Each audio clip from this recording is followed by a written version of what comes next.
Hello everyone, welcome to Melvano app. So today we will be discussing एक बहुत ही important topic, एक बहुत ही important law जिसकी मदद से हम चीज़ों को सॉल्व करने वाले हैं अगर हमारे पास सर्किट थोड़ा सा डिफिकल्ट आ जाए तो। कहने का मतलब क्या है, हम एक ऐसा लॉ डिस्कस करेंगे जिससे हम अलग अलग ब्रांचेस में पूरे सर्किट के अंदर, चाहे वह कॉम्प्लेक्स सर्किट हो चाहे वह आसान सर्किट हो, चाहे वह कितना भी कॉम्प्लेक्स सर्किट हो, हम हर एक ब्रांच में करंट निकाल सकते हैं। हर एक ब्रांच में जो भी पोटेंशियल ड्रॉप हो रहा है उस पर्टिकुलर डिवाइस यानी रेजिस्टर के अक्रॉस वो निकाल सकते हैं। और अगर हमसे पूछ लिया जाए कि इक्विवेलेंट रेजिस्टेंस क्या होगा एक कॉम्प्लेक्स है सर्किट में, तो वह भी निकाल सकते हैं। तो ये सारी चीजें आज हम जानेंगे एक लॉ की मदद से, और उस लॉ का नाम है किरचॉफ्स लॉ। तो किरचॉफ्स लॉ जो है वो हम पढ़ने वाले हैं। किरचॉफ्स लॉ के दो पार्ट्स हैं, या दो first law and second law करके दो पार्ट्स के अंदर है ये किरचॉफ्स लॉ। तो हम शुरुआत करेंगे फर्स्ट लॉ से और फिर सेकंड लॉ से, लेकिन शुरुआत पहले जो लिखा है उसको समझ के करते हैं। There are two laws given by Kirchhoff for determination of potential difference, जैसा कि हमने कहा, and current in different branches of any complicated network. तो चाहे कोई भी कॉम्प्लिकेटेड नेटवर्क हो जाए, हमारे पास पोटेंशियल डिफरेंस और करंट निकालने के लिए इजीली हम चीजों को कर सकते हैं। ये चीज समझ में आई? यानी अगर हमारे पास कोई भी डिफरेंट अजीबोगरीब सर्किट आ जाएंगे तब भी घबराना नहीं है, ये लॉ हमारी मदद करेगा या ये लॉ हमारे साथ देगा। ठीक है, चलिए आगे बढ़ते हैं। अब बात करते हैं फर्स्ट लॉ, जिसको हम जंक्शन लॉ के नाम से भी जानते हैं।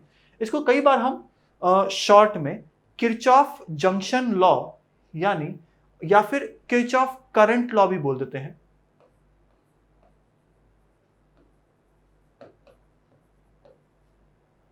और इसको शॉर्ट में बोला जाता है KCL। क्या बोलता है? Kirchhoff current law. ठीक है, अब क्या लिखा है? In an electric circuit the algebraic sum of the currents meeting at the junction in the circuit is zero. ठीक है, so in the electric circuit the algebraic sum of the currents meeting at any junction in the circuit is zero, और sum of the currents entering the junction is equal to sum of the currents leaving the junction. अब क्या कहने का मतलब है? कहने का ये मतलब है कि अगर एक पर्टिकुलर जगह है जहां से दो वायर से करंट आ रहा है और दो वायर से करंट जा रहा है, या तीन वायर से करंट जा रहा है, तो हम कहेंगे क्योंकि चार्जेस आर कंजर्व, तो जितने दो वायर से करंट आ रहा है, सपोज 1 एम्पियर और 2 एम्पियर, तो सपोज 3 एम्पियर करंट आ रहा है, तो जो बचे हुए तीन वायर्स हैं इनसे जो करंट जा रहा होगा उनका सम उतना ही होगा जितना इन दो वायर्स से जो करंट आ रहा है उनका सम होगा। यानी 1 + 2 ampere that is 3 ampere must be equal to जो करंट जा रहा है। ठीक है, तो इस पर्टिकुलर केस के अंदर क्या मैं कह सकता हूं कि अगर मेरे पास एक इस टाइप का सर्किट बना दिया, अब देखिए यहां पे करंट कहां कहां से आ रहा है, सो यहां से अंदर आ रहा है, यहां से अंदर आ रहा है, करेक्ट? इन दो जगह, अच्छा एक और जगह से आ रहा है, तो क्या मैं कह सकता हूं जो करंट अंदर आ रहा है वो है 2 से, 3 से एंड 4 से, और बाहर कहां कहां से जा रहा है? तो अगर हम बोले बाहर जा रहा है एक तो 5 से और एक 1 से, 5 से और एक 1 से, तो क्या मैं कह सकता हूं कि जो अंदर गया वो गया I2 plus I3 plus I4, और ये बराबर है किसके? I1 और I5 के। तो इसको मैं लिखूंगा I1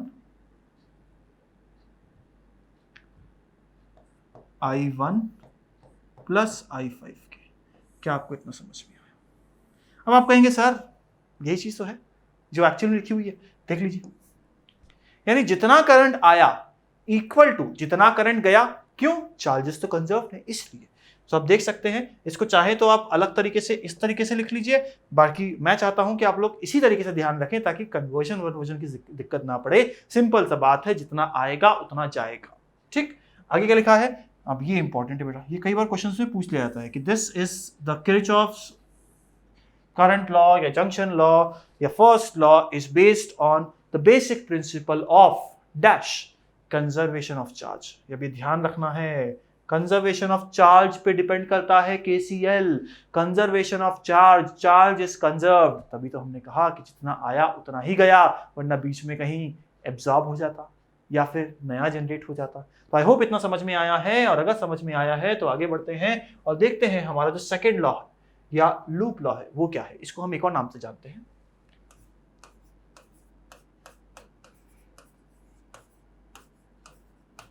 voltage law, which is equal to KVL. So Kirchhoff voltage law. ठीक.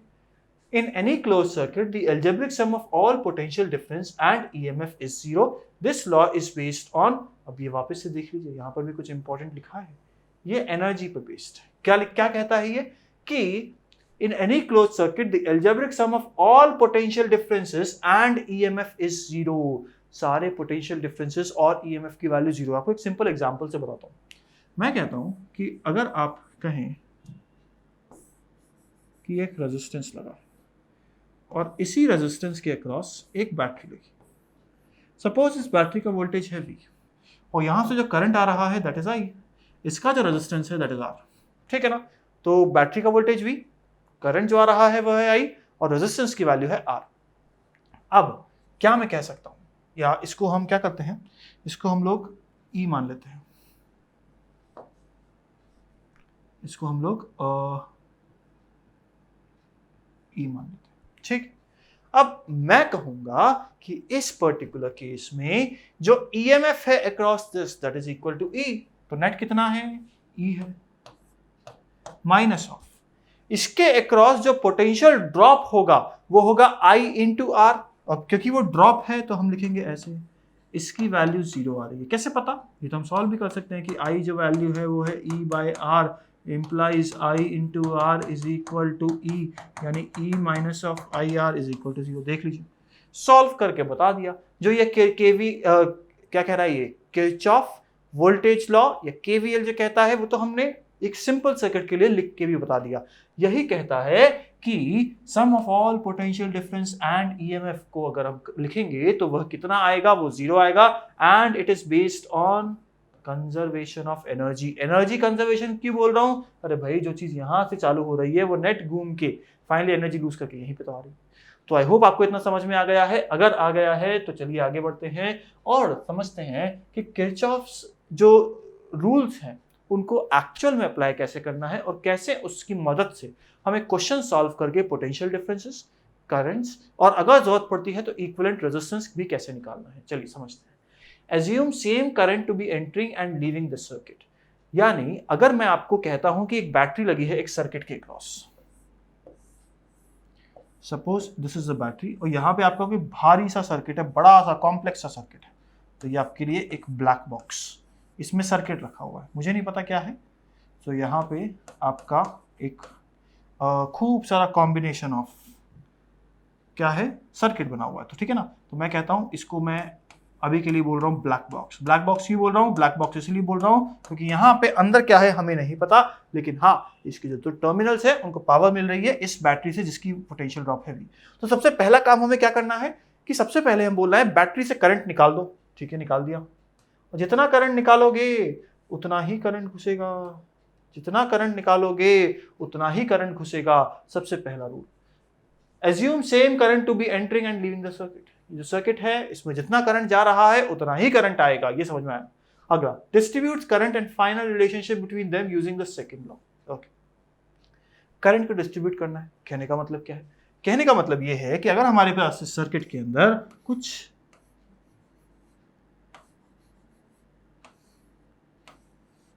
इस तरीके का सिंपल सर्किट, इस ब्लैक बॉक्स के अंदर सिंपल सा सर्किट है जहां पे ये वैल्यू है V, ये वैल्यू है R1 और ये वैल्यू है R2। ठीक है, करंट हमने मान लिया अभी, सब जगह से आई आ रहा है। अब इसको डिस्ट्रीब्यूट करना है करंट को, तो नॉर्मल सी बात है यहां पे मान लेंगे हम कुछ I1 गया होगा। अब नीचे I2 मान के अपनी ही परेशानियां नहीं बढ़ानी है। क्या करेंगे आप लोग, I2 मानेंगे तो एक नया वेरिएबल हो जाएगा, नया वेरिएबल आ जाएगा तो अलग से मेहनत लगेगी। तो क्या मैं कह सकता हूं कि जो नीचे वाली ब्रांच में करंट जाएगा वो जो बचा हुआ करंट है वो जाएगा। तो जब I आ रहा था I1 ऊपर चला गया तो बचा कितना, I माइनस ऑफ I1।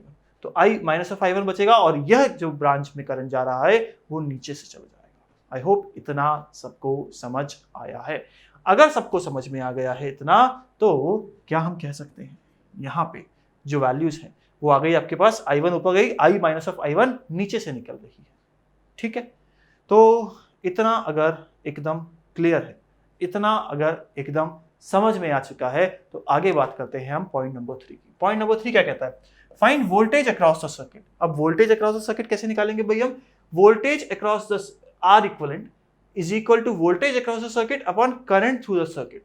तो यानी कि हम कहेंगे कि यहाँ पे जो हमारा आर इक्वलेंट होगा वो होगा इस पूरे सर्किट के अक्रॉस जो वोल्टेज है दैट इज बैटरी का वोल्टेज अपॉन इस पूरे सर्किट के अक्रॉस जो करंट गया दैट इज आई।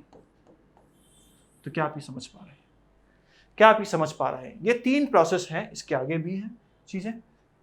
चलिए ठीक है, इन 3 प्रोसेस की मदद से हम इस क्वेश्चन को सॉल्व करते हैं, फिर देखते हैं आगे क्या है हमारे पास। तो क्या बोला गया क्वेश्चन में? For the given network, calculate the current flowing through the battery and in the branch AB। हमें इस ब्रांच AB में से कितना करंट जा रहा है और बैटरी से कितना करंट जा रहा है, यह दोनों चीजें निकालनी है। तो चलिए शुरू करते हैं हमारा क्वेश्चन। तो अगर मैं कहता हूं कि यहां से करंट जो जा रहा है, इसमें अगर I1 जा रहा है, इसमें अगर I2 जा रहा है, तो बैटरी से जो निकला वो I1 प्लस I2 निकला, और यहां से जो आया वो भी क्या I1 प्लस I2 ही होगा क्या? वो भी क्या I1 प्लस I2 ही होगा क्या? ठीक है। अब जब I1 यहां से गया, I2 यहां से गया, तो इस वाली ब्रांच के अंदर कुछ करंट गया, कितना जाएगा? सपोज I1 माइनस I2 जाएगा। लेकिन हमें यह भी पता है क्योंकि यहाँ पे 3 ओम है, यहाँ पे 3 ओम है, यहाँ पे 2 ओम है, यहाँ पे 2 ओम है, तो इस ब्रांच में से I2 गया और इस ब्रांच में से I1 जा रहा। ठीक है, तो इस ब्रांच में A से B तक जो करंट जाएगा वो जाएगा I1 माइनस ऑफ I2। अगर आपको इतना समझ में आया तो हम क्या करने वाले हैं, एक बहुत ही इंपॉर्टेंट चीज हम कंसीडर करेंगे ABCA, यानी ABCA, यानी इस वाले हिस्से को कंसीडर करेंगे और इस वाले हिस्से में KVL लिखने की कोशिश करेंगे। KVL कैसे लिखेंगे देखते हैं। हम ऐसे घूमने वाले हैं, इसमें हम लोग इस तरीके से घूमने वाले हैं। तो शुरुआत करते हैं पॉइंट C से। तो जब मैं पॉइंट C की बात करता हूं, जब मैं पॉइंट C की बात करता हूं, तो C से जब मैं A पे जा रहा हूं, तो क्या मैं करंट की डायरेक्शन में जा रहा हूं कि करंट की डायरेक्शन के ऑपोजिट जा रहा हूं? ऑब्वियस सी बात है, I1 is moving from C to A, तो मैं करंट की डायरेक्शन में जा रहा हूं। अब जब मैं करंट की डायरेक्शन में जा रहा हूं, तो करंट तो उस डायरेक्शन में फ्लो करता है जिसमें पोटेंशियल कम होता है, यानी C से A जाने में पोटेंशियल कम होना चाहिए, और उसकी वैल्यू कितनी होनी चाहिए? Potential drop across the resistor 2 into I1, और ये नेगेटिव में होना चाहिए। तो देख लीजिए क्या यहाँ पे 2 इंटू I1 लिखा है, नेगेटिव में। फिर जब मैं A से B जाता हूं, तो क्या मैं कह सकता हूं 1 into I1 minus of I2 is the potential drop, और इस बार फिर से मैं जब A से B जाऊंगा तो मैं करंट की डायरेक्शन में जा रहा हूं, यानी कि पोटेंशियल का ड्रॉप हो रहा है, यानी फिर से मैं नेगेटिव में लिखूंगा I1 minus of I2 into 1। फिर मैं B से C जा रहा हूं, B से जब मैं C जाता हूं तो मैं देख लीजिए C से B जा रहा है करंट, और I am moving opposite to the direction of current. तो क्या इस बार जो पोटेंशियल होगा वह बढ़ना चाहिए, और वो होगा 3 इंटू I2, और ये किस में आएगा? पॉजिटिव में आएगा। क्या आपको इतना समझ आया? And this is coming out to be 0, और यह वैल्यू क्या आ जाएगी? यह वैल्यू आ जाएगी 0। क्या इतना एकदम क्लियर है? अगर इतना एकदम क्लियर है तो इसी को हम थोड़ा सा सॉल्व करते हैं, एंड ऑन सॉल्विंग हमारे पास पहली इक्वेशन बन गई। ठीक है ना? अब अगला सर्किट जो होगा वो क्या लेंगे? अगला लूप लेना है। हम चाहें तो A B D A ले सकते हैं, चाहे तो D, इस पूरे में आते हैं C B D, नीचे वाले ले सकते हैं। तो हमारी जो इच्छा होगी हम वह ले सकते हैं। अभी के लिए हम लोग ले रहे हैं C B D C, यानी कौन सी वाली? C B D और C, यानी इस वाली लूप की बात कर रहे हैं इस तरीके से। ठीक है ना? तो चलिए शुरू करें हम लोग। तो जब मैं C पॉइंट पे हूं तो C से मैं जा रहा हूं B पॉइंट पे, करंट की डायरेक्शन में की opposite. When I am moving from C to B, I am moving in the direction of current, और डायरेक्शन ऑफ करंट में तो पोटेंशियल डिक्रीज होता है, यानी यहां पे आएगा माइनस ऑफ 3 टाइम्स I2। क्या ये समझ में आया? तो देख लीजिए माइनस ऑफ 3 टाइम्स I2। ठीक, फिर हम जाते हैं B से D की तरफ। B से जब हम D की तरफ जाएंगे तो करंट क्या हो रहा है? करंट क्या हो रहा है? करंट की डायरेक्शन बढ़ रही है, पोटेंशियल क्या हो रहा है? कम हो रहा है, तो माइनस ऑफ 2I1 लिखेंगे। देख लीजिए क्या यहाँ पे माइनस ऑफ 2I1 लिखा है? क्या बिल्कुल लिखा है, माइनस ऑफ 2I1। फिर हम बात करते हैं कि हम D से इस तरफ जा रहे हैं, तो फिर से ये जो 1 ओम का रेजिस्टेंस है ये करंट की डायरेक्शन में ही है, जब हम मूव कर रहे हैं तो यहाँ पे क्या आएगा, I1 plus I2 into 1 is the potential drop, और ये नेगेटिव में आएगा क्योंकि ये ड्रॉप है, तो इसीलिए देख लीजिए आप क्या यहाँ पे नेगेटिव में लिखा है। फिर हम कहते हैं कि अब आ गया बैटरी का नेगेटिव टर्मिनल, हमें जंप करके पॉजिटिव में जाना है, तो क्या नेगेटिव से जब हम पॉजिटिव में जाएंगे तो पोटेंशियल एकदम से बढ़ जाएगा, और कितना बढ़ेगा, 10 वोल्ट, तो प्लस में 10 वोल्ट, देख लीजिए यहाँ पे क्या प्लस में 10 है, and this is coming out to be 0, क्योंकि इसके बाद फिर हमारे पास कोई और सर्किट नहीं है, कोई और डिवाइस नहीं है, कोई बैटरी नहीं है, कोई रजिस्टर नहीं है, हम पहुंच गए पॉइंट नंबर सी पे। तो उसको हमने इस तरीके से लिखा। इसको जब हम सॉल्व करते हैं तो सॉल्व करने के बाद जो वैल्यू आती है हमारे पास, that comes out to be 3i1 plus 4i2 is equal to 1। I hope इतना समझ में आया है। हमारे पास एक इक्वेशन यहाँ पे बनी है, दूसरी इक्वेशन यहाँ पे बनी है, और अगर हम इसको सॉल्व करें तो the final value that we get is i1 की वैल्यू आ जाती है आपके पास 10/6। सिमिलरली i2 की वैल्यू भी यहाँ पे लिखी है आपके पास कितनी, 10/8। तो आप चाहें तो i1 प्लस i2 आराम से निकाल सकते हैं, 10/6 plus 10/8, and this is equal to what, 8 और 6 कितना करूंगा ऐड, कितना हो जाएगा 14, सो 140/48। क्या आपको इतना समझ में आया? अब अगर कोई आपसे पूछ ले कि find the value of R equivalent, तो बड़ा आसान है। R इक्विवेलेंट होगा जो टोटल पोटेंशियल है across the battery upon I1 plus I2, which is equal to 10 upon 140/48, which is equal to 48/14, which is 24/7 ohms। देख लीजिए, क्या आपको मैंने R इक्विवेलेंट भी निकाल के बता दिया।